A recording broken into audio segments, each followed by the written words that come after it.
तेणु कांग्रेस दल सबुबले आदिवासी मान प्रतारित कर 2024 साधारण निर्वाचन तार गोटे ज्वलंत उदाहरण। तेणु कांग्रेस दल गोटे अभ्यासगत मिथ्या अभियोगकारी एवं जातीय स्तर में हम देखु राहुल गांधी केमती क्रमागत भाव में सबुबले मिथ्या अभियोग करुछंती आ निजे परवर्ती समय से मिथ्या अभियोगर एक्सपोज होउछंती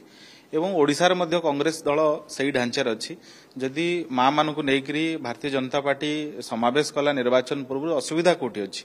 एवं ये दलीय फोरम रे हिची भारतीय जनता पार्टी कार्यालय रही एवं भारतीय जनता पार्टी दलीय समावेश रे महिला माने आसछंती एतरे कोड ऑफ कंडक्ट भायोलेशन हैला मु जानि पारु नाही एवं कांग्रेस दल जो ढांचारे अच्छी जे सब बेले मिथ्या अभियोग करी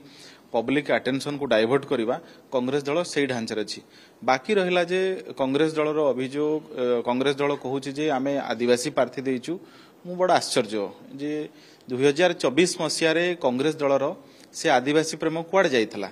सेतेबेले जेतेबेले 2024 रे नुआपड़ा निर्वाचन होतला सेतेबेले सेमाने जने आदिवासी कैंडिडेट जे घासीराम माझी अछंती तांकू प्रतारित करिकरी तांकू अणदेखा करिकरी बलांगीर रु शरद पटनायक को नेकरी निर्वाचन लड़ेले सेतेबेले कांग्रेस दलर आदिवासी प्रेम देखागला नाही एवं एबे भक्तदास प्रतिदिन कहउछंती जे आदिवासी प्रार्थी देइचु। भक्तदास निजे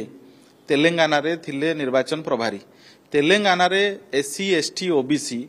आंकर परसेंटेज होची 88% किंतु मुख्यमंत्री कले 2% लोक थिबा पॉपुलेशन रु नेकरी।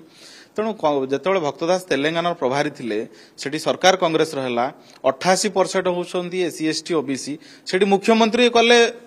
2% थिबा लोक को नेकरी किंतु एठी नुआपड़ा रे आदिवासी को पई कुम्भीर कांदणा कांदुछंती। तेणु कांग्रेस दल सबु बेले आदिवासी मान को प्रतारित करि आछि।